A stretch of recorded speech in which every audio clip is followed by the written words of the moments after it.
Ujambo na karibu sana katika Mizani ya wiki hii leo. Juma hili tumeshuhudia ujio wa vifurushi vipya vya bima ya afya, na hivi vinatoka katika mfuko wa bima ya afya ya taifa NHIF. Ujio wake umepata tafsiri tofauti tofauti kulingana na uelewa wa jamii yenyewe. Kuna wale ambao wanaona sasa kutakuwa kuna ahueni, lakini lengo kubwa la ujio wa vifurushi hivi ni kufanya wewe mwananchi wache utaratibu wa kwenda hospitali na kulipia kwa pesa taslimu, na badala yake uwe unachangia ili pale ambapo unapatwa maradhi ya aina yoyote uende ukatibiwe bila kutoa fedha kwa wakati huo. Mjadala huo nasi umetufanya leo tuweze kuwaita wadau ambao wanahusika katika masuala haya ili sasa kuweza kupata ukweli wenyewe wa mambo ulivyo na namna ambavyo inaweza ikasaidia ama isiwe msaada kama ambavyo labda wengine wanadhani katika hilo. Naitwa Nurdin Selemani, ndiye ambaye ninakualika kwenye Mizani ya wiki hii leo, lakini tutakuwa naye Dr. Bernard Konga. Yeye ni mkurugenzi mkuu wa NHIF. Karibu sana. Sana, nashukuru sana. Kwema kabisa. Lakini pia tupo na Dr. Isaac Maro, yeye ni mganga mkuu kutoka kituo cha TMH. Karibu Dr. Asante sana. Mambo yanasemaje? Asafi kabisa. Mwisho lakini si kwa umuhimu, lakini tukwa kuorodhesha kulingana na wageni ambao ninao hii leo, naye Dr. Elisha Osati. Yeye ni rais wa chama cha madaktari hapa nchini, unaweza ukaita MAT. Karibu. Asante sana. Kwema? We ni mwenyeji hapa. Karibu sana bwana Osati. Tuanze kwako Dr. Konga. Kwa nini mliamua sasa kuona huu ni wakati mwafaka wa kuja na hivi vifurushi vitatu ambavyo vinaweza vikawa labda ni msaada ama si msaada? Nashukuru sana kwanza kupata fursa ya kuja Azam. Labda niweke rekodi vizuri, wasije niko na Mheshimiwa Rais hapa wa chama cha madaktari akanichukulia hatua. Mimi sio daktari. Mimi ni bwana Bernard Konga, ni mchumi, sio daktari, lakini muda mrefu nimekuwa nikishughulika na mambo haya kwenye upande wa sera zaidi. Tumekuja na utaratibu huu. Labda nirudishe picha kidogo. Miaka ya 90 serikali iliamua kufanya mabadiliko au maboresho katika sekta ya afya. Na hapa tunazungumzia swala la kuanzisha sera nzima ya uchangiaji, kwamba huduma za afya si bure tena. Miaka ya nyuma kuanzia baada ya uhuru, huduma za afya zilikuwa zikilipiwa na serikali. Na ilifika mahali serikali ikaona sasa vipaumbele ni vingi, mambo ni mengi, tuanzie utaratibu wa uchangiaji. Kwa hiyo baada ya kuanzia uchangiaji miaka ya 90 ikaonekana wazi kwamba kuna wananchi ambao wanashindwa kuchangia. Na kuna wananchi ana uwezo kuchangia, lakini bahati mbaya ugonjwa unakuja bila taarifa. Siku anaumwa ni siku ambayo hana hela. Akianza matibabu anajikuta mpaka anaingia kwenye umaskini, lakini huyu mtu angewekea utaratibu wa kuchangia kabla ya kuugua angeweza kwenda mbele. Kwa hiyo mwaka 97 ilifanyika pilot Igunga kuona kuanzisha bima afya ya jamii na kuaje. Lakini mwaka 2001 serikali ikaamua kupitisha sheria kuanzisha mfuko wa taifa bima afya. Na huu ulilenga kumfanya Mtanzania aweze kuchangia kabla ya kuugua. Na mfuko wa taifa bima afya ulianza kwanza kwa makundi. Ulianza kwa kumlenga kwanza mtumishi wa umma ambaye ana uhakika wa kipato. Na ndio maana wakasema kila mwisho wa mwezi kwenye mshahara wake atakatwa kiasi fulani, atatunziwa. Siku atakayoumwa ataenda kutibiwa. Kwa hiyo mafanikio yalikuwa ni makubwa kweli, kwanza na upande huo wa watumishi wa umma. Kwa hiyo kila mwaka kila mara tumeenda kufanya maboresho ili sasa kuingiza, maana mwisho wa siku serikali ililenga Watanzania wote. Kwa hiyo ilianzisha mfuko wa NHIF kwa ajili ya watumishi wa umma na CHF kwa ajili ya watumishi wasio kwenye sekta ile isiyo rasmi. Kwa hiyo amefanyika maboresho kila mwaka kila mara kuchukua makundi zaidi. Na imefika wakati sasa watumishi wa umma tumeshachukua kwa zaidi kwa 100% wote tunao. Tukaenda kwenye sekta binafsi tumechukua 1% kubwa tu, tayari tunao. Lakini sasa tunakuja kuangalia haya makundi ambayo hayapati mshahara kila mwisho wa mwezi. Yaani wao anaweza kupata mara moja kwa mwaka, labda ni kipindi cha mavuno. Kwa bado tukaendelea kuboresha, tukaanzisha products kwa ajili ya mfano wakulima. Tukasema ushirika afya. Tumeboresha kilimo kupitia ushirika. Kwamba tukasema Tanzania huyu ambaye yuko kwenye ushirika, sasa kipindi cha mavuno tumtarget pale atuchangie kwa mara moja au naokiwa matibabu mwaka mzima. Tukaenda wajasiriamali wadogo kupitia vikundi vile vikoba, tukaenda kikoa. Kwa hiyo tumeenda tukaangalia kundi la watoto, tukawatengeneza product yao, tukaita Toto Afya Card, tukaangalia wanafunzi anavyoingia shule na uhakika wa kusoma, akiumwa asianze kutumia tuition fee yake kwa ajili ya matibabu, tukasema student afya. Kwa hiyo tumekuwa na makundi mbalimbali tukajumuisha kwa ajili ya kuhudumia. Lakini ukiangalia sasa kwa muundo wa taifa letu, 20% tu ndio tuko kwenye ajira ambayo ni formal kwa maana ya sekta rasmi. Sekta isiyo rasmi ni zaidi ya 80%. Na Tanzania wengi wako huko, wenye maduka au wafanya biashara, na hawa si kwamba hawana uwezo. Kwa hiyo serikali ilipoingiza masuala ya bima ya afya, kulikuwa na bima binafsi na bima hii ya umma. Lakini sasa katikati hapa kuna Mtanzania amebaki ana hang behind. Haendi kwenye bima binafsi au haingii kwenye bima ya afya ya umma. Kwa sisi kwa kuangalia sera za serikali ya awamu ya 5, tukasema hawa tusiwaache. Sababu sio kwamba hawana uwezo. Wawekea utaratibu mzuri wa wao kuchangia, watachangia, mwisho wa siku watapata huduma nao. Hawataingia kwenye umaskini mwisho wa siku kwa kuuza vitu vyao vya msingi pindi ugonjwa unapokuja. Na ikumbuke kwamba sasa hivi magonjwa yameshabadilika sana. Hatuzungumzii malaria ya kutumia shilingi 40 unaenda unarudi unapata matibabu. Kuna magonjwa ambayo yanahitaji matibabu ya muda mrefu. Kwa hiyo tukasema sasa hebu tuanzishe utaratibu kwa ajili ya hili kundi. Na ndio maana tukaja na swala zima la utaratibu wa mtu binafsi. Na huu tuliuanzisha, actually sio kwamba ni kitu kipya. Tulisema 1,500,000 ataingia mtu na familia yake, na tumekuwa nayo kwa takriban zaidi ya miaka 3-4. Lakini kulikuwa na malalamiko ya muda mrefu kwamba unaweka 1,500,000. Mimi leo nimemaliza chuo kikuu, ni mjasiriamali, nimefungua duka langu la kuuza spare parts za pikipiki. 1,500,000 nilipie kama familia, lakini sina familia. Kwa nini hamji na utaratibu utakaomwezesha mtu mmoja mmoja aweze kuchangia? Kwa sisi tulichofanya tukasema tuje na utaratibu sasa ambao utaweza mtu kuingia kwa kutumia vigezo vitatu tofauti. Kigezo cha kwanza, kwa kuangalia ukubwa wa familia. Kwamba tusiseme lazima aje mtu mwenza na watoto 4, sababu inatofautiana. Kwa hiyo tukasema aje mtu mmoja mmoja, aje yeye na mwenza, aje yeye mwenza na mtoto mmoja, wa pili, wa tatu hadi wa 4. Kuna kile kitu tunaita single parent. Mama yuko peke yake na mtoto wake mmoja, wawili. Naye wakiwa utaratibu asifungwe kwenye 1,500,000 kwamba ingia na familia. Kwa hicho ni kigezo cha kwanza tulichoangalia, ukubwa wa familia. Lakini kigezo cha pili tukaangalia pia na swala zima la umri. Kwenye afya utazungumza madaktari hapa. Kwenye afya wanasema kadri unavyozidi kwenda umri wako ndio risk hatari ya kupata magonjwa yale makubwa. Kwa hiyo tukaangalia hata mchango wao sasa uende tofauti. Kadri umri unavyozidi kuwa mkubwa na kiwango cha mchango kinatofautiana. Na inaendana, ndio maana wanafunzi au watoto chini ya miaka 18 kiwango chao ni shilingi 50,400 kwa mwaka. Kutokana na aina yao maisha wanaoishi, wako active, kupata NCD sio rahisi. Lakini umri unavyozidi kwenda ni rahisi kuingia kwenye magonjwa kama haya. Kwa hiyo tukaweka kigezo cha umri. Kwa hiyo tuna kundi la 18 mpaka 35, 36 mpaka 59 na 60 na kuendelea. Lakini cha tatu tukasema tuangalie kulingana na uwezo. 1,500,000 ilalamikiwa. Lakini pia sio wote ambao wanakuwa na uwezo wa kulipa 1,500,000 kwa wakati mmoja. Kwa hiyo tukaweka na utaratibu wa kwamba mtu aweze kulipia kidogo kidogo. Nasema dunduliza. Na tutumia maneno ya Kiswahili tu ya kawaida. Dunduliza, weka kidogo kidogo. Of course hiyo bado haijaanza, lakini tuko kwenye dakika za mwisho tunaongea na mashirika ya fedha kama mabenki na hizo simu. Kwamba mtu awe na uwezo anajiwekea mwenyewe, leo akipata 30,000, 60,000, 1000 ngapi, zikitimia kadi yake ya mara kwanza imeshaisha, anahamisha tu kuja kwetu, anaendelea kulimbikiza kidogo kidogo.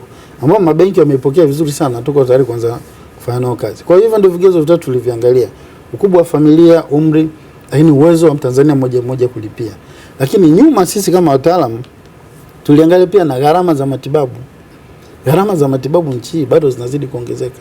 Kwa hiyo tukasema sasa tukiangalia vyote hivyo, tuje na hivi tulivyovita vifurushi vya timiza, wekeza na najali, ili kumwelezesha Mtanzania sasa apate namna kuweza kuingia na kujihifadhia kwa ajili ya maisha yake, na aweze kushiriki sasa kwenye ujenzi wa uchumi kama ambavyo serikali yetu inatutaka, akiwa na uhakika kwamba afya yake ameshajilipia, then anaendelea na matibabu na shughuli zake nyingine za kiuchumi. Naam, ni mkurugenzi mkuu wa NHIF Konga akitupa muktasari wa kwa nini tumefika hapa ambako sasa tupo, na nimemwacha elezewa muktasari vizuri ili wewe ambaye ulikuwa auelewi nia ya kufikia hapa uweze kufahamu kidogo kwa nini ulichukua uamuzi wa namna hiyo. Konga, sasa ina maana kwamba vile sijui kikoa na nini vitakuwa ndo vimeshaondoka kwenye mfumo? Hapana, yani niseme tena vizuri, maana kuna upepo umepita ambao umekuwa sio mzuri sana. Hili ni kitu cha ziada tumekiongeza. Utaratibu uliokuwepo upo vile vile. Mtumishi wa umma anachangia kwa 6% ya mshahara wake. Utaratibu unaendelea kama ulivyo. Mtumishi wa sekta binafsi naye ana utaratibu wake, anachangia kama ilivyo. Mtoto wa afya kadi, mtoto wa miaka chini ya 18 anaendelea hata leo akienda anajiandikisha. Kwenye kikoa kulikuwa na shida. Shida iliyokuwepo ni kwamba sisi kikoa tulisema ni FAO kwa ajili ya wajasiriamali wanaofanya shughuli zenye mlengo mmoja. Yeah. Na mlengo mmoja hapa tunazungumzia sisi ni madereva wa bodaboda, tuna chama chetu, tuna database yetu, leteni database yenu, tunachukua shilingi 76,800. Utaratibu huo upo na unaendelea. Tatizo lililokuwepo sasa, mtu anasema nataka bima afya, siwezi kuingia sababu hakuna utaratibu rafiki wa kuingia. Naye anajiingiza kama dereva bodaboda, lakini asubuhi mpaka jioni tuko naye ofisini. Sasa huyu dawa yake mtoe kwenye kile kikoa, ubaki na madereva bodaboda, yeye mwekee utaratibu sasa huu ambao tumeuanzisha. Kwa hiyo ile itaendelea, lakini hatutaita kikoa. Ile tunaenda kunyambulisha kufuatana na shughuli. Mfano, tunakuwa na bodaboda afya. Ni kwa ajili ya madereva bodaboda. Sasa wewe ambaye tunakutana ofisini ina maana haufiti huko. Tunakuja na machinga afya. Sasa wewe ambaye utebezi bidhaa barabarani, tutakuona unaingiaje kule ambao hujapewa kile kitambulisho cha Mheshimiwa Rais. Utajichuja moja kwa moja. Kwa hiyo ile product inaendelea kwa ajili ya wale walioko kwenye makundi ambayo yanafanya kazi zenye mlengo mmoja wa kiuchumi. Tunakuja na pia tunaita pamoja afya, umoja afya. Hiyo itachukua mamalishe pase na babalishe wataingia kule ndani. Sijui wapagazi wa milima wale wanaopanda na wao. Kwa hiyo tunaingiza sasa makundi kwa kuyataja kwa shughuli zao. Kuna jingine wanaita nini wa madereva wa magari. Magari makubwa. Wana umoja wao mzuri tu. Lakini sasa wanajiingiza kule ndani madereva wa magari, anaingia na mmiliki wa magari. Wewe mmiliki wa magari njoo, utaratibu wako ni huu. Kwa hivyo vikundi vitaendelea. Ushirika afya ni mkulima aliyepo kwenye vikundi vya ushirika ataendelea kupata huduma. Lakini sasa yule ambaye hayupo kwenye hao makundi, aliyekuwa analazimika kwenda kuingia huko, sasa wewe utaratibu wako ni huu, njoo na wewe tukuhudumie. Kwa hiyo tumezidi kupanua mlango wa kuingia kuhudumiwa na NHIF. Badala mwanzoni tulikuwa tumefunga, sasa kila mtu anaingia, hata asikotakiwa kuingia anaingilia dirishani, anaingilia sasa mlango wako na wewe ni huu, ingia kwa amani, njoo tujadiliane, tukueleze, ukate bima tukuhudumie. Ndicho tulichokifanya kikubwa. Okay. Kwa maneno machache zaidi kwamba mlibaini kulikuwa kuna udanganyifu kwa baadhi ya maeneo. Kwa hiyo sasa mnataka kuweka vitu vyo vimenyoka kwamba bwana Elisha leo ye kama ameamua kwa sasa hivi bodaboda ataingia kama bodaboda.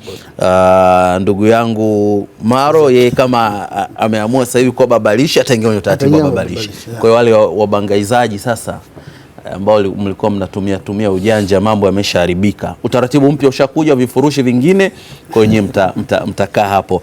Isaac, tuanzie kwako. Konga ametupa uelewa mpana sana wa mambo yenyewe na mabadiliko ambayo wanayafanya na hata ujanja mwingine ambao umetolewa. Nyie ni miongoni mwa watu ambao kama sekta binafsi lakini ndio upo kwenye hii huduma. Inaleta ahueni wa namna gani kwenu, na kulikuwa kuna ugumu upi kwenye hizi huduma hasa za bima ya afya kwa upande wa watu ambao labda wanatoka NHIF na hata labda bima nyingine? Kuna mabadiliko mazuri. Mimi nayachukulia kwa uchanya sana, kwa sababu kwa muda mrefu hata wateja ambao wamekuwa wanakuja kwenye kupata huduma kwetu wamekuwa wakilalamika. Huwezi kuamini tunavyosema, anavyosema 1,500,000, kuna mwingine ambaye 1,500,000 anakuja anapata huduma anasema mimi nilikuwa nataka huduma bora zaidi. Yaani nilikuwa nataka kitu cha ziada. Nilikuwa nataka kitu bima. Tunazungumza chini huko watu wanasema bwana, bima unajua ukishaingia NHIF yaani ndio huduma zinaenda kuwa mbovu kabisa. Unapata huduma mbaya kabisa. Lakini nadhani ni kwa sababu tu kulikuwa hakuna chaguzi. Kwa hiyo walichokifanya sasa hivi nadhani ni maamuzi ambayo yametokana na utafiti waliofanya muda mrefu sana. Na walichokifanya sasa hivi mimi ninaona kama kinakuja kuongelea au kinakuja kutatua hizi changamoto ambazo tumekuwa tukiziona. Hapo nikizungumzia kwa upande wa wateja. Lakini nikizungumza kwa upande wa sisi kama watoa huduma, pia tunaona kama vile kuna nafuu inakuja. Kwa maana gani sasa? Kwa mfano ambapo wanazungumzia kwamba sasa hivi package zinabadilika au kuna package ambazo ziko specific. Hii pia inatusaidia hata kwenye management, kwa sababu na uhakika kwamba hata wakati wanaamua kwa mfano kwamba hii ni kifurushi kwa ajili ya bodaboda, nina uhakika kabisa kwamba walifikiria changamoto za kiafya ambazo zinawakuta madereva wa bodaboda. Kwa hiyo maana yake ni kwamba ninaamini kwamba wameboresha utaratibu wa namna ambavyo hawa bodaboda watapata huduma ambazo wao bodaboda wanazihitaji. Itatusaidia sana kuliko ile ya tuseme kuchanganya wote. Sasa wanakuja kama alivyosema kwamba mtu yuko kwenye kikundi cha bodaboda lakini yeye kazi yake labda ni anaponda kokoto. Ina maana kwamba hata changamoto anazokuja nazo za kiafya ukijaribu kuzipeleka kwenye utaratibu wa kibodaboda unakuta hazipo. Kwa hiyo matokeo yake inaleta kidogo shida, hasa kwa sisi ambao tunatoa huduma, kwa sababu sasa maana yake hapa ndio kutoa dawa ambazo NHIF watakuja kuangalia, watasema huyu hapana kustahili kupata hii dawa. Kwa hiyo tunafanyaje? Sisi tunakukata. Lakini ukweli ni kwamba kumbe mteja aliyekuja alikuwa ni mteja ambaye kweli hakai kwenye lile kundi ambalo amejifanya yuko humo. Kwa hiyo mimi ninaona kwamba haya maamuzi, hivi vifurushi vipya ambavyo vinaongezeka kutoka kwenye, yani ni jumuisho la yale mengine ambayo nayo yapo, yani vyote vinakuwa vinatupa sisi fursa nzuri zaidi ya kuweza kutoa huduma bora zaidi, kwa sababu sasa kila mtu amepatiwa kitu chake. Kwa hiyo inakuwa rahisi zaidi kwetu. Mkiwa kama watoa huduma, shida gani ambazo labda mnakutana nazo hasa sisi tukija na hizi bima zetu? Shida ambayo mara nyingi inakuwa ni wapi? Kuna shida mbili, na hapa nazungumzia, sitaki kuzungumzia kama mwakilishi wa watoa huduma. Kuna shida mbili ambazo tunaziona hasa sisi ambao tunatoa huduma za afya private. Wateja kwanza wanaweza wakaja wanataka kitu chao, kwa sababu wateja ni wagonjwa na siku hizi teknolojia imekuwa kubwa, kwa hiyo wagonjwa wanajua. Kwa hiyo anakuja anataka kitu fulani, dawa fulani ambayo kwa bahati mbaya haipo kwenye mfuko wa taifa wa bima ya afya, yani hawajairuhusu kwa sababu tu ya gharama za ile dawa, kwamba itamnufaisha mtu mmoja alafu itatia hasara watu wengine 10. Na wakati huo pia inawezekana ikawa si dawa sahihi kwa yule mtu. Kwa hiyo changamoto kubwa inakuja ni hiyo ya wateja, kwamba sasa wao pia wanaingilia maamuzi ya daktari. Nadhani rais wangu ataongelea hilo pia. Kingine ambacho tunakiona sana ni kwamba mfuko wa taifa wa bima ya afya umekava au umekamata Watanzania wengi. Na ni mfuko ambao, na mwenyewe amezungumza hapa mkurugenzi, kwamba unajaribu kujumuisha kila mtu. Kwa hiyo una wateja wengi sana. Kwa hiyo changamoto nyingine ambayo tunaiona sasa ni kwamba wagonjwa wa bima ya afya ni wengi sana. Na wanakuja kwa wingi sana. Na kidogo sasa hapo utaratibu kidogo, changamoto tutakuja kuizungumzia baadaye kama ataweza, ni kwamba wateja wanakuja wengi sana na matibu kwa haraka sana. Lakini sasa inakuja changamoto ya kwamba inabidi wao kabla hawajakurudishia hizo gharama ulizotumia waangalie kama kweli ukufanya mbinu zile za kuibia ile kidogo, kama mchakato kanachukua muda wa kuja kukurejeshea pesa yako. Hiyo ni changamoto nyingine ambayo tunaiona. Lakini mimi narudia tena, nadhani introduction ya hivi vifurushi vipya itasaidia sana, kwa sababu kuna wale watu kweli kabisa ambao walikuwa wanalalamika, mimi kwa nini napata dawa hizi wakati mimi ninataka familia yangu ipate huduma bora kabisa. Na sijui, yani ajui afanyeje, anawezaje kutumia mfuko wa taifa wa bima ya afya kupata huduma bora zaidi ile ambayo anaipata. Kwa hiyo ninaamini kwamba hapa ili jibu limepatikana sasa hivi. Dr. Elisha, nyimpo sekta ya umma ambako huko ndio sisi wengi tunajaa kutibiwa huko. Yaani mafuriko yapo huko, na sasa hivi angalau kumekuwa kuna mwamko, licha kwamba kuna wengine bado hawajaona umuhimu wa kuwa na hizi kadi za NHIF na hizo bima nyingine, lakini angalau tunaweza tukaona wapi ambako kuna aweni na wapi ambako kuna mtihani katika utekelezaji wa majukumu, na hata watu wenyewe kuja kwa huo wingi wake, kwa sababu kuna wengine waliweza, kuna mimi akishatibiwa yeye anategemea kupata tu msamaha. Asante sana. Kwanza nikurekebisha kidogo. Mimi sio kama nakuja kwa niaba ya sekta ya umma. Sio kwa niaba, lakini upo. Mimi of course mimi nafanya kazi Muhimbili, lakini mimi nimekuja kwa niaba ya wanataaluma wote, wa pande wa serikali na private. Nafikiri kwanza kabla sijajibu swali lako niwapongeze NHIF kwa sababu wamekuja na innovation ambayo kwa kusema ukweli, kwa kuja kwa NHIF imefanya hata kazi yetu sisi madaktari imekuwa ni nafuu. Kwa sababu nafikiri nakumbuka hapo mwanzo nilikuwa na ugomvi mwingi sana na serikali. Na moja ya mambo nilikuwa na ugomvi nao kwanza ni issue ya kuboresha mazingira ya kufanyia kazi. Kwa maana kwamba vifaa tiba, dawa, lakini pia na mazingira yenyewe.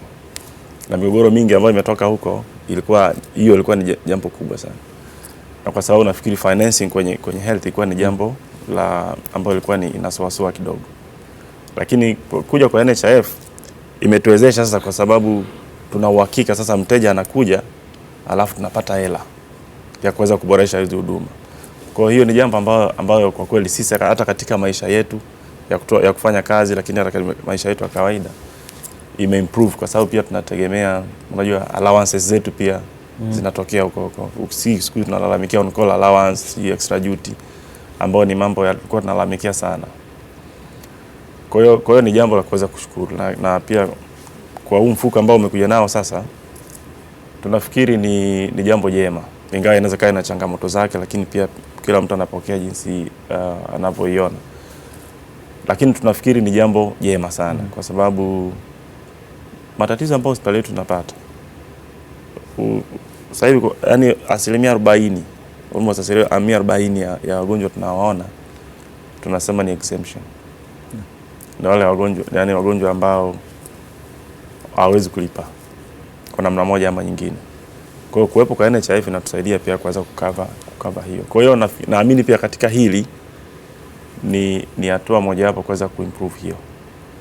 Na ukiangalia sasa, ukija kuzungumzia kiundani sasa hii kitu, na unagundua kwamba kwa mfano kwenye ile sera ya afya, tuna sera ya afya mwaka 2007 ambayo inazungumzia mambo ya cost sharing, mambo ya exemption. Ukisoma kile kitabu kwenye ukurasa wake na 29 nafikiri kama sijakosea, inaelezea taratibu nani apate exemption. Unakuta wakati mwingine mtu amefika miaka 60 anakuja hospitali anakwambia mimi siwezi kulipa kwa sababu nimefika miaka 60. Kwa sababu of course sera pia kuitafsiri pia wakati mwingine imekuwa ni changamoto, kwa sababu ile sera inasema kwamba ambao wamefika miaka 60 lakini hawana uwezo wa kiuchumi. Lakini sasa kumbainisha ambaye hana uwezo wa kiuchumi nao ni kazi, kwa sababu hatuna social workers wengi kuweza kudetermine hiyo. Kwa hiyo nafikiri sasa hii ni fursa kwa hawa, sasa ni fursa kwa hawa ambao wamefika above 60 kuweza kuingia huku pia. Mfano niwe kutoa mfano mahali pengine pia, kuna siku tumeenda Simiyu, tulikuwa tunapita kwenye hospitali zetu, tukuta mzee ana miaka 80. Yule mzee amekuja pale kalewa. Ameletwa na mtoto wake ambaye ana miaka 47. Na yule mtoto wake naye kalewa. Tukawauliza, mmechangia huduma? Mzee kafika miaka 60 hawezi kuchangia. Lakini tukaanza kumuuliza taratibu kwamba kwani mzee wewe una nini? Mzee yule ana ng'ombe zaidi ya 100. Umeelewa? Ambao manake kama akichukua ng'ombe mmoja au wawili kwa mwaka inatosha kuhudumia familia nzima. Kwa hiyo nafikiri hizi product zimekuja, lakini pia sasa tuna kazi ya kuweza sasa kuwaelimisha wananchi, kuwafikishia taarifa, kufanya advocacy ili waweze kuelewa maana yake ni nini. Kwa hiyo nafikiri kwa kifupi naweza nikaizungumzia hivyo, lakini changamoto bado tunazipata. Aza kamezungumza, mimi siko kwenye management sana ya hospitali, lakini najua yanatokea. NHIF pia wakati mwingine wanachelewesha sana malipo, lakini wakati mwingine wanakata sana. Wanasema wanaangalia kama fraud imetokea au nini, lakini inatokea hiyo.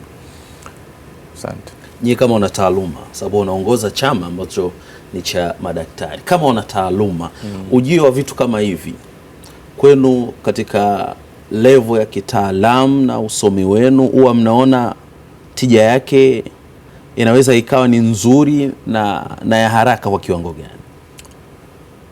Nafikiri ina tija kama tulivyosema mwanzo. Nafikiri ina tija kwa sababu manake wateja wetu watakuja wakiwa tuna uhakika sasa wateja wetu wana uwezo wa kulipa. Nafikiri kama walivyoweka mchanganuo vizuri kwamba kila group wametengewa mafao, yani unaita mafao nini au kitita chao hicho. Kwa hiyo kama wanasema malishe, bodaboda na wengine. Kwa hiyo sisi hii inatuongezea wigo inaongeza wigo wa kuwa na kuwahudumia wateja kwa uhakika. Unajua ukiwa clinic au ukiwa wodini unamwona mgonjwa na unajua kabisa huyu mgonjwa natakiwa nimfanyie 1, 2, 3, lakini unajikuta kwamba huwezi kufanya kwa sababu either analipa, yani anakuwa kwenye cost sharing, ambao sasa ukiangalia nikimpandikia 1, 2, 3, hii gharama najua huyu mtu hawezi kulipa. Na kama daktari anasema ningempatia dawa hii au ningempa kipimo hiki na mimi ningepata majibu sahihi na ningemtibu vizuri zaidi. Kwa hata limitation kuweza kumhudumia mtu wa namna hiyo inakuwa ni shida, kwa sababu pia hata kwa mfano watu wa exemption unapomhudumia, of course hata hospitali, yani najua hospitali nyingi pia wanakwambia sasa exemption zimekuwa nyingi, inakuwa nini. Kwa hiyo kuja kwa hizo huduma zitatusaidia kama nilivyosema, mambo inatupa nafasi ya kuweza kufanya kazi kwa uhuru zaidi, kuweza kuwahudumia watu kwa huduma bora zaidi. Na kama unavyoona sasa hivi kwenye nchi yetu kuna maendeleo makubwa sana kwenye sekta ya afya. Huduma zimekuwa specialized sana, vile ambavyo tulikuwa tunafuata nje ya nchi sasa hivi ziko hapa kwetu. Na NHIF pia tunashukuru kwamba wana support hiyo development. Kwa hiyo nafikiri ni shukrani kwa NHIF, lakini pia kwa serikali, lakini zile changamoto ndogo ndogo tuweze kuziweka ziwe sawa. Lakini pia kwa sababu unajua kuna watu ambao wengine bado wana negative attitude towards hizi nani. Ukiangalia kwa perspective yetu sisi kwa watu yani watumishi wa sekta ya afya au watu wa huduma, tunaiona kwamba ni jambo ambalo linaongeza financing kwenye health. Na hata kama kwa sababu nimeona wengine wamezungumza, yani unajua unazungumzia watu wa exemption kwa mfano. Unajua una exempt mtu lakini una uwezo wa kulipa au kulipia. Yeah. Kwa mfano hii kama nilivyosema, wanakuja wale ambao wana uwezo wa kulipa. Kwa wanapolipa ndipo unapata nafasi pia hata wale ambao wanasamehewa kuweza kukava ile huduma yao. Okay. Kwa hiyo ni kitu ambacho pia watu wengi hawajaiangalia, kwa sababu kama alivyosema Dr. Isaac ni kwamba wale ambao wana uwezo wanalipa zaidi ili kuweza kusaidia wale ambao hawana uwezo kabisa. Kwa hiyo hii pia ni jambo moja hapo kuweza kusaidia kwenye health financing. Yeah. Naam, tungali sote katika mizani ya wiki hii leo na tukiangazia ujio wa vifurushi vipya vya bima ya afya.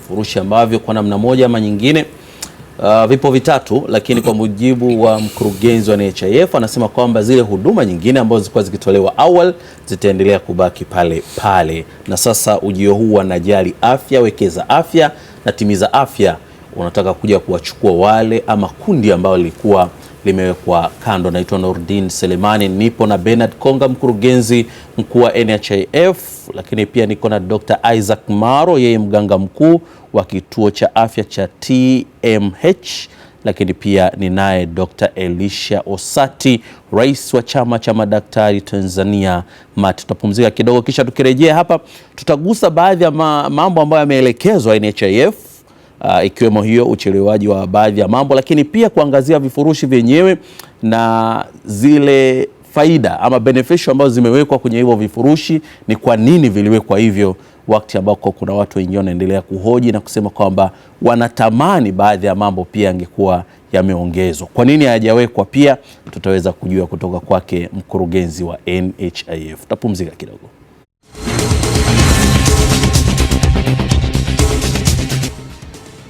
Naam, ndivyo ambavyo tunavyorejea tena katika mizani ya wiki hii leo. Mkurugenzi, kuna baadhi ya maelezo ama taarifa ambazo zinaelekezwa kwenu na nyinyi ndio wahusika. Watu wa huduma wanasema kumekuwa kuna uchelewaji wakati mwingine wa kupelekwa fedha, uhakiki wenu umekuwa muda mrefu. Nini ambacho kinachelewesha zoezi hilo? Sawa, na kuna vitu vile vimetamkwa na watu wa huduma. Niko nao mbele yangu hapa. Moja, kukata, lakini pili uchelewaji wa kulipa. Labda nianze na hili la kukata. Sisi kama taasisi ya serikali tunafuata miongozo iliyokuwa na serikali. Okay.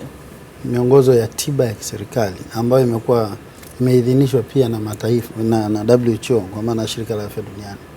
Kwa kuna standard treatment guideline, nafikiri unafahamu, wanaitumia zaidi kuliko hata mimi.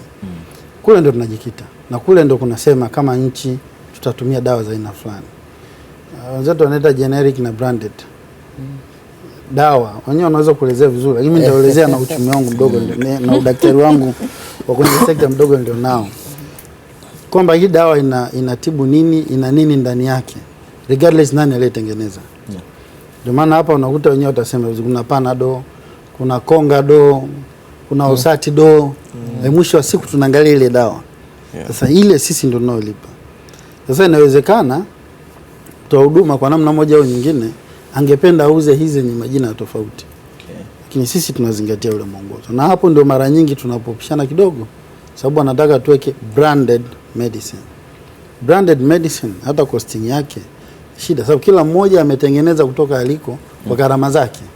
Kwa dawa hii ambayo imetengenezwa na Shells Pharmaceutical Tanzania, ambayo imezingatia kuwa ni generic ya shilingi 2500, unaweza kuniambia ninunue Panado kutoka Kenya nilipia shilingi 8500, wakati the same inatengenezwa Tanzania au India au popote yenye kiambata kile ambacho ni generic kwa bei hiyo. Kwa hapo sisi tunaambia tunafuata miongozo ya serikali. Kama serikali itatuambia tuende kwenye branded, then tutaenda huko kwenye branded. Kwa hilo ni la kwanza ambalo watu huduma wengi wa binafsi tunashindana. Haiko sana kwenye serikali. Sababu serikalini wanafuata ni miongozo ya kiserikali. Wewe ni kiongozi wa hospitali, umeenda kuleta branded hospitalini, kwanza utaulizwa, hii kwa nini umeweka hii wakati hii miongozo inakutaka utumie generic. Kwa hiyo hilo liko wazi, ni mgogoro mkubwa tunaona na private sector. Na sisi tunasema tutaendelea kuzingatia miongozo ya serikali, tutaweka generic, na hizo ndizo ambazo ziko kwenye kitita chetu na tunaomba tuende nazo kwenye hizo. Tunasikitika pale ambapo anaenda kuambia wanachama wetu hii hapa, lakini kuna hii hapa nzuri zaidi kwa vile ni brand, alafu anasema kabisa hii NHIF LP, akati ipo sisi tunaolipia ambayo ni generic. Hiyo ndio ambapo tunaingia kwenye hiyo migogoro hapa na pale.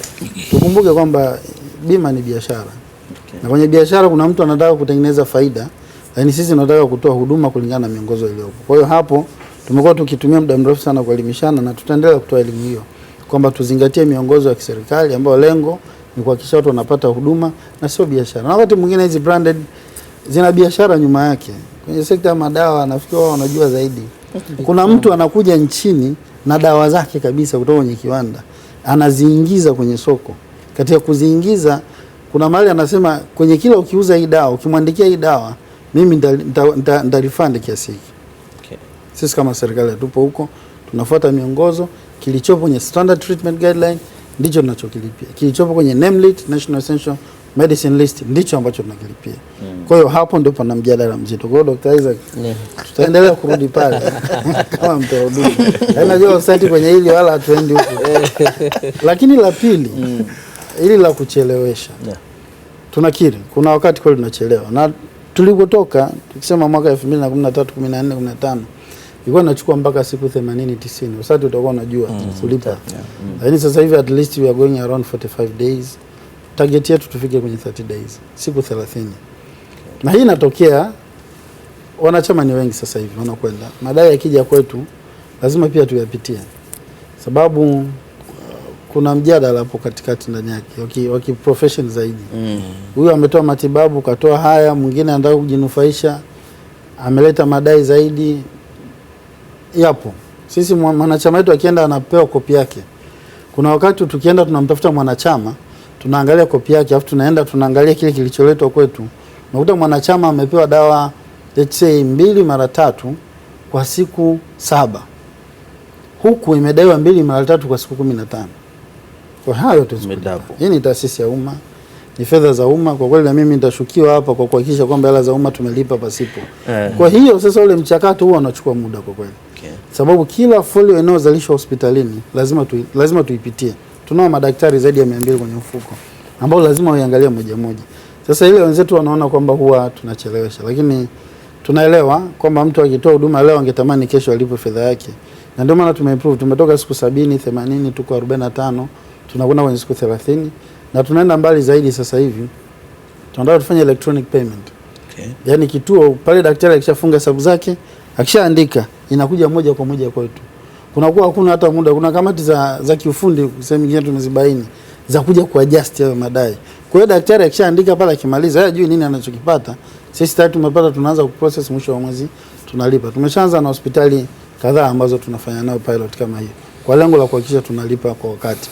Lakini pia tumeshapeleka madaktari. Dr. Osati utakuwa ni shahidi, mfano Muhimbili.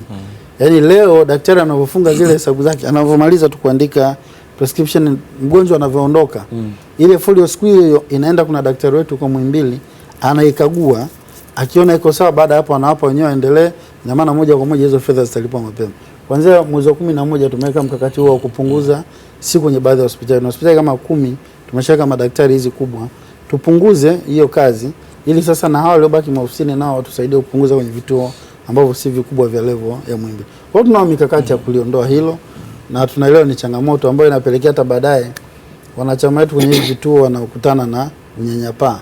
Yaani mahusiano yetu sisi na mtoa huduma kuchelewesha au kukatana, hasira inahamia kwa mwanachama. Ndio maana wanachama anaishia kulalamika. Kwa hiyo tumekuwa na vikao vingi sana vya kujadili kuweza kuliboresha hilo. Sababu kwetu sisi pia ni mkakati wetu wa uuzaji hizi bidhaa tunazozileta sokoni. Sababu mimi leo nikiona ndugu yangu hapa ametamkiwa lugha mbaya kwenye kituo cha kutolea huduma, sina bima, kesho naendaje kukata hiyo bima? Lakini huyu akija na ushuhuda mzuri, ina maana mimi itanivutia kwenda kukata bima. Kwa hiyo hilo ni swala endelevu kwa kweli la kuhakikisha kwamba tunaweza kulipa madai kwa wakati. Dr. Isaac, umemsikia mkurugenzi namna ambavyo anasema, na inaonekana kuna wakati mwingine mnapiga figisu ili kuongeza mambo. Unajinasuaje hapa? Yes, sizungumzie mimi bwana. Ila ni changamoto. Amezungumza vizuri sana na ndio sababu kiukweli, ndio sababu kwa nini kuna delay. Kwa sababu hii kuangalia upya na kuangalia namna ambavyo watu wamefanya ni kitu ambacho ni lazima wafanye. Kwa hakika ni muhimu kwa sababu si watu wote ni waaminifu. Kwa hiyo hiyo haina ubishi. Ni vile tu nilichokoza hivi ili tulizungumzia hili, lakini tunatambua kwamba lengo lao si baya. Lengo ni kuhakikisha kwamba kila mtu anapatiwa haki yake vile ambavyo anastahili. Sasa labda niseme tu ni wito kwetu sisi sasa ambao sisi tunatoa service, tuwapunguzie ndugu zetu nguvu ya kichwa kwa kufanya vizuri, yani kuhakikisha kwamba kila kitu kiko sawa. Itakuwa ni rahisi sana kama wote tukiwa waaminifu. Sisi ambao tunatoa huduma, wao nadhani hawatakuwa na kazi ngumu sana kuweza kutupatia matibabu. Ukweli ni kwamba huduma ya afya ni ghali. Hilo haliepukiki na zama zimebadilika. Hakuna namna yoyote nyingine zaidi ya kukubaliana na ukweli kwamba huduma za afya ni ghali. Kwa hiyo sisi ambao tunatoa huduma, muda mwingine tunatumia gharama kubwa sana kumpatia huduma mtu. Kwa hiyo tunataka na sisi zile gharama tulizotumia zirudi haraka ili mambo yaendelee na ukuaji uwepo. Sasa leo mimi nakuta pale TMH nasema unakuta taa zimezima. Wanaambia kwamba sasa hebu subiri kwanza mpaka tupate malipo kidogo. Inabidi sisi pia tuwe kidogo waangalifu, tuhakikishe kwamba hatuwakwazi sana ili waweze kutulipa haraka. Tukue taratibu. Kwa sababu hata mfuko wa taifa wa bima ya afya na wenyewe nao unakuwa, ingawa ni mkubwa na una support, lakini tunaamini kabisa kwamba wana malengo ya kukua. Kwa hiyo wao wakue na sisi pia tukue, wote tukue kwa pamoja. Kikawaida hii mifumo ya haya mambo ya afya yana changamoto zake kubwa sana. Naona hata Marekani kuna wakati ilikuwa vurugu wakati wa Obama. Kwa hiyo ni swala la process. Dr. Elisha, wewe tumetajwa wewe kama mmoja wa mashuhuda wa utaratibu mpya ambao NHIF wanaanza kutekeleza pale Muhimbili. Kwa kuona kwako tu, unaweza ukawaambia nini wale wengine ambao bado hiyo huduma haijaenda, kama Dr. Isaac ambaye naye amesikia leo kwamba kuna utaratibu ambao utapunguza hii ngoja ya malipo? Nafikiri ni utaratibu mzuri kama ulivyosema, ni kwamba ungependa kulipwa leo baada ya kufanya kazi. Kwa hiyo nafikiri ni utaratibu mzuri, ingawa bado ina changamoto zake. Dr. Konga kazungumzia kuhusu miongozo ya kiserikali, kuhusu essential drug list, lakini pia na standard treatment guideline ambao ndio yani ni lazima tuzifuate kwa sababu ndio mwongozo wa nchi, ingawa tunajua ina changamoto zake kidogo.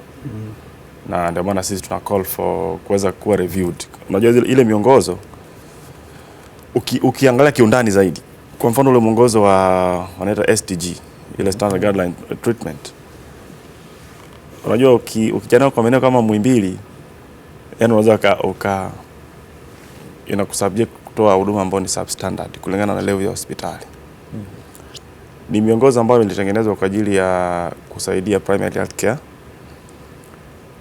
Kwa hiyo wakati mwingine inatupa changamoto. Kwa mfano, Dr. Konga amezungumza kuhusu dawa zile, yani generic. Lakini unapokuwa kwenye specialized hospitals, yani sio ambayo ina specialist kama Muhimbili, ambayo mara nyingi hatutibi sana magonjwa ya kawaida. Nakutana na mgonjwa ambaye wako kidogo complicated. Na unajua specialist hizo kufanya kazi yake, kuna mambo mengi. Kuna guideline atafuata, lakini kuna experience yake ataitumia pia. Lakini kuna vitu tunaita expert opinions.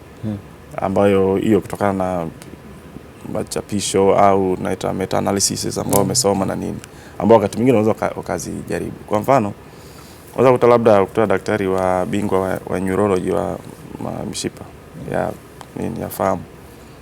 Unaangalia mgonjwa kusema huyu mgonjwa nafikiri anatakiwa kumpa labda junior aspirin mara 2 au mara 3 kwa siku. Lakini kwenye ile guideline anakuambia anatakiwa kumpe mara 1. Kwa maana kama NHIF akifuata ule kwamba mara 1, maana hii mara nyingine hawalipi. Kwa hiyo nafikiri hiyo ni changamoto ambayo tumeshaizungumza sana, na pia inafanywa kazi sasa hivi, ile guideline inakuwa reviewed na kuweza kuongeza hivi vitu ambavyo tunavizungumzia. Lakini kitu kingine ambacho nafikiri bado inaenda changamoto, ukisoma ile NHIF Act inaelezea kuhusu, kwa sababu watu wa huduma hawa, mimi wakati mwingine tunakaa katikati. Kwa mfano kama miezi 3 mingapi imepita, tulikuwa na discussion kubwa kidogo. Kwa hiyo tunakuja tunaangalia kwamba okay, watu wa huduma wanasema kwamba tumekatwa, na NHIF wanasema kwa nyinyi mmeiba. Umeelewa? Sasa nani ambaye ana regulate hawa watu? Kwa sababu bima ni biashara, si ndio? Kwa hiyo lakini NHIF watu wanavolalamika ni kwamba NHIF yenda anayelipa, lakini yenda anaishtaki, lakini wakishakukata unakata rufaa kwao. Umeelewa? Kwa hiyo inafanya watu wa huduma pia wanakuwa na kwamba NHIF bana wanatuonea. Ndio maana sisi tunatamani kwamba najua kuna TIRA ambao nasimamia hizi bima. Lakini kwa bima yetu ya afya tungetamani tuwe na kitu inaitwa advisory board. Ambao najua kwenye NHIF Act imetajwa kwamba waziri anaweza kaunda hiyo advisory board au something like that kwa ajili ya kuweza kudispute hizi nani.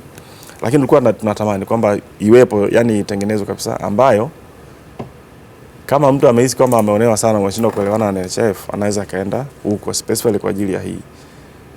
Nafikiri hiyo ni jambo ambalo litatusaidia pia kuondoa mkanganyiko mwingi sana.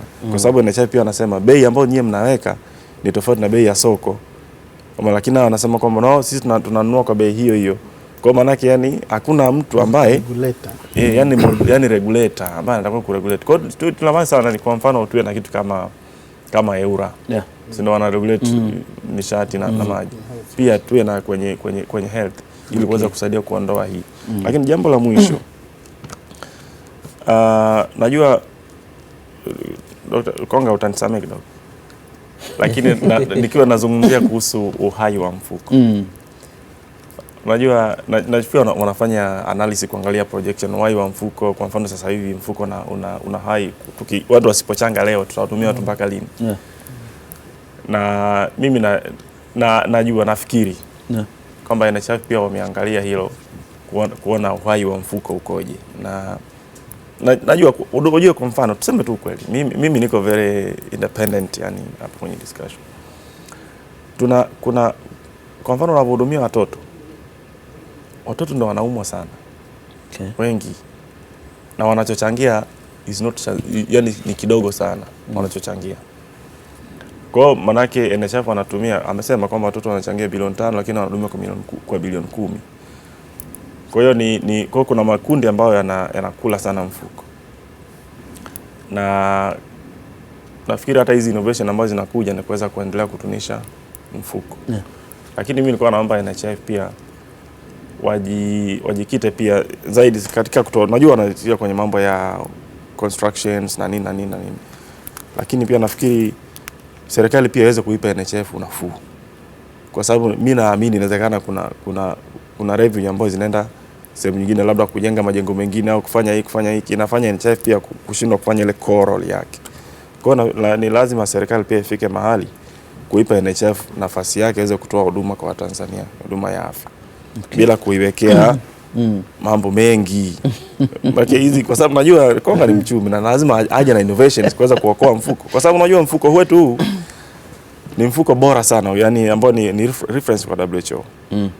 Na mfuko wa Ghana ulikuwa hivyo pia, na hata sisi tujifunza Ghana, lakini mfuko wa Ghana ulikufa kwa sababu ya vitu vyote, yani wakati mwingine serikali labda imechukua hela kule, au labda NHIF ambaye kwamba akajenge hichi, au akaambia kwamba tibia watu hawa, umeelewa? Kwa hiyo ni lazima tuwe very very careful na hiyo. Kwa hiyo naamini hicho alichokuja nacho ni kusaidia pia kuweza kuongeza uhai wa mfuko. Na kwa namna hiyo ni jambo bora ambao tunataka tuweze kuisupport na tuje na innovation zaidi kuweza kuhudumia, kwa sababu NHIF ikifa leo, mimi najaribu kuangalia hivi tutaenda wapi. Sisi wenyewe kwanza kuhudumiwa, sisi wenyewe kama madaktari kwa mfano, lakini pia sisi pamoja na familia zetu, lakini pamoja na wagonjwa ambao tunawahudumia. Na kama nilivyosema, tumekuwa na migomo mingi sana kwenye madaktari, na nikueleza one of the thing ilikuwa ni health finance, kwa sababu hamna hela kununua dawa, hamna hela kununua vifaa, mazingira ya kazi ni pabaya sana, foleni inakuwa ni kubwa, kuajiri wafanyakazi inakuwa ni jambo kubwa. Na kwa mfano hii sasa hivi tuna at crisis, lakini tuna upungufu mkubwa sana wa wafanyakazi wa sekta ya afya. Lakini hospitali zetu kwa kutumia hela za NHIF wameweza kuajiri hata madaktari ambao wako mtaani wa fedha za ndani ambao wanajitoa kutoka NHIF. Kwa hiyo sisi kama chama cha madaktari, hiyo ni nafuu kwetu, kwa sababu madaktari wanapata ajira. Kwa hiyo mimi nishukuru kwa hii innovation, lakini tunaiomba serikali pia ipe nafuu NHIF. Okay. Sina specific na, lakini najua iko hiyo. Dr. Elisha anamuonea huruma Bernard Konga, mkurugenzi mkuu wa NHIF, akitoa pia ushauri wake wa namna mambo yanatakiwa kwenda. Wakati wetu tunatukimbia. Vizuri bila Elisha tuache hivi naweza likaleta shida. Niseme tu hatuna maelekezo yote ya serikali kwamba peleka fedha ukajenge hivi. Hilo hatuna. Na Mheshimiwa Rais alishasema wazi tarehe 1 mwezi wa 5 mwaka jana kwenye Mei Mosi, akizindua ofisi yetu Mbeya. Alisema kabisa NHIF sitaki kuona tena mnajenga majengo. Kwa hiyo huko hatupo. Tunachokifanya sisi, baada ya vituo vyetu vingi kuwa bado vina changamoto ya kimiundombinu, wanachama wetu wakienda wanakutana na changamoto kwenye maeneo hayo, tumetoa fursa ya kutoa mikopo yenye riba nafuu. Sema riba nafuu ni mikopo kwa rate ambazo zinatolewa na serikali. Yani serikali ikiuza financial instrument zake ina kiwango, inasema labda 9% au 8%. Ndio sisi tunatoa hiyo ambao huwezi kuipata kwenye mabenki. Kwa hiyo ndio imewezesha leo hii Moi, ukiona lile jengo pale limesimama pale pembeni, limejengwa kwa mkopo na mfuko wa Taifa Bima Afya. Muhimbili leo anafanya operation, zile theater zake zote zimetolewa mkopo na bima ya afya, ambapo hospitali inarejesha kupitia mapato, sababu kuna wanasema vicious cycle hapo ndani yake. Tunakupa mkopo, mwanachama wetu anapata huduma bora, wewe unapata fedha zaidi, unakuwa na uwezo kurejesha mkopo. Kwa hiyo ndicho kinachoendelea. Na wananchi wanapata huduma. Na wananchi wanapata huduma zinaimarika, na sio kwa wanachama tu, kwa mtu yoyote. Ndicho hicho tunachokifanya. Kwa hatuna maelekezo yote kutoka serikalini na kwenda kujenga niweke vizuri. Lakini la pili niweke vizuri pia. Mimi kusema kwamba nina nani specific. Lakini huko mwanzo nafikiri vilikuwepo vitu kama hivyo. Okay. Lakini sasa kuna vitu vitatu vikikaa vizuri tutaelewa vizuri sana. Kwenye bima, ukiwa na kiwango, yani mfano unavyoanzisha product yote kama hizi tulizoanzisha, ukiwa na kiwango stahili kizuri cha kuchangia, ina maana utakuwa na kapu lililo sheheni fedha zaidi, litakuwezesha kuwa na huduma nyingi zaidi, ambazo watu wako wakienda hospitalini zile fedha zitarudi kwenye vituo, vitaimarika. Kwa hiyo kuna mwingiliano huo. Kwa hiyo hii viwango tulivyoviweka tunaamini vitatuwezesha kutunisha ili kapu. Kumbuka kwa bima afya watumishi wa umma kapu lao wamelijenga tangu mwaka 2001. Ndio maana leo ana uwezo wa kwenda akafanya MRI, akapiga CT scan.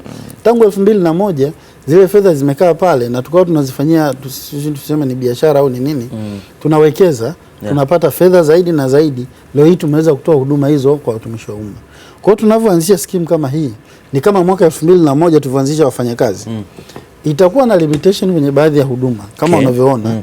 Lakini tukiingia wengi kwa wakati mmoja, hata tunasema utasubiri miaka miwili. Mwitikio ukiwa mkubwa, ni ndani ya mwaka mmoja vitu vingi tutaweza kufanya.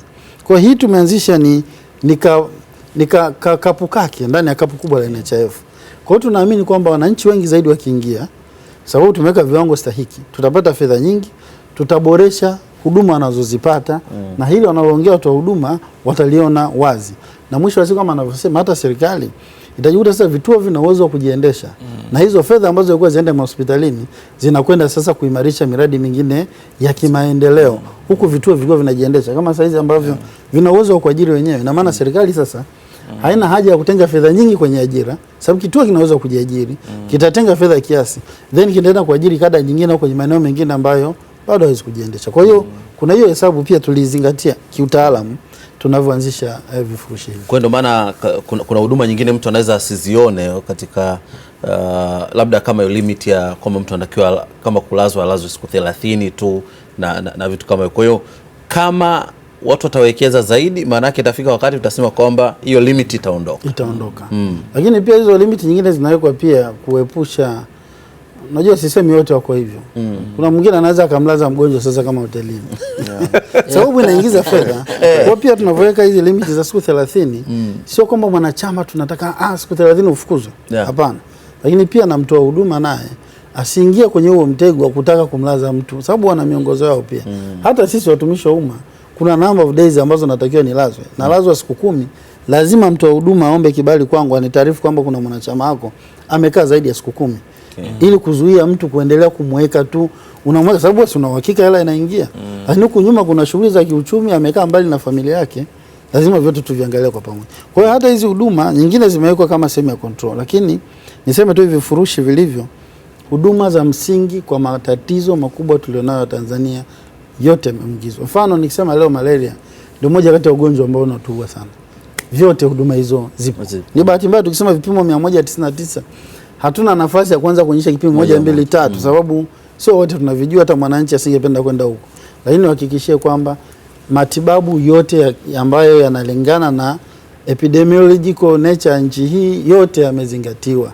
Lakini pili, hata huyu mtu anaweza, maana ilipotoshwa ikasema kwamba matibabu yanaishia ngazi ya mkoa. Hapana, anaingia zahanati, anaingia ngazi zote. Ila tumesema akishafika ngazi ya mkoa au specialized clinic kwenda kanda kwenda taifa, hapo lazima tuzingatie mfumo wa rufaa, sababu tunaona mfumo ndivyo mfumo ulivyo. Hata hospitalini sasa hivi ukienda. Lakini tukiendelea kujazana wote tunakimbilia hospitali moja. Wote ndio malalamiko yanakuja, msongamano, NHIF umeshindwa wanachama. Kumbe kuna magonjwa ambayo tungeenda kwenye vituo vya chini. Malaria leo hii sidhani kama nahitaji kwenda Muhimbili kutibiwa malaria. Kina usati tuache wafanye kazi kutokana na serikali ilivyowekeza kwao kwenye mambo ambayo ni yale critical ndio adili nayo.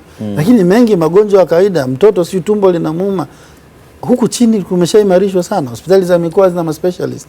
Vituo vipo vya specialist tayari vipo kama vya kina Dr. Isaac, vina uwezo wa kutibu mambo mengi. Tusirundikane wote tukaenda Muhimbili. Hilo ndio tumelisema, lakini mtu ana uwezo wa kwenda mpaka ngazi ya taifa kupata matibabu. Okay. Wakati wangu umeniacha sana na dakika 2 hivi kwa dakika moja Isaac na dakika moja Elisha. Baada ya maelekezo na ufafanuzi mzuri kutoka kwa mkurugenzi wa NHIF, mna nini la kuongezea? Mimi kwanza ningependa kusema jamii yetu sasa hivi ina mzigo mkubwa sana wa maradhi. Nyakati zimebadilika. Maradhi tulionayo ni tofauti na ya zamani. Mengi ni maradhi yasiyo ya kuambukiza. Maanake ni kwamba yanahitaji fedha nyingi sana kuweza kuyatibu, na kwa bahati mbaya hayaondoki. Nikimaanisha kwamba mtu mwenye shinikizo la damu leo, kesho kutwa atakuwa na tatizo la moyo. Siku inayofuata, miaka 10 inayofuata, itakuwa ni tatizo kubwa zaidi. Maanake litakuwa ni gharama kubwa zaidi kadiri siku zinavyokwenda. Kwa bahati mbaya inaenda opposite na uwezo wa kupata fedha. Maanake ni kwamba hatuwezi kuepuka swala la kuwa na bima. Kwa sababu bila kuwa na bima ya afya, bila kuwa na akiba ambayo itakuja kukuokoa baadaye, itakuwa ngumu sana kuweza kupata matibabu. Wameweka package nzuri ambazo zinaendana na umri pia. Hii maana yake inaonyesha ni kwa namna gani ambavyo mimi ninaamini wamefanya utafiti ambao ninaona kabisa wanakuja kuaddress issues ambazo kwetu zinatusumbua. Hatuwezi kukwepa haya. Ni lazima tuekubali, na yale mapungufu tunaweza tukafanya pamoja tukaimprove.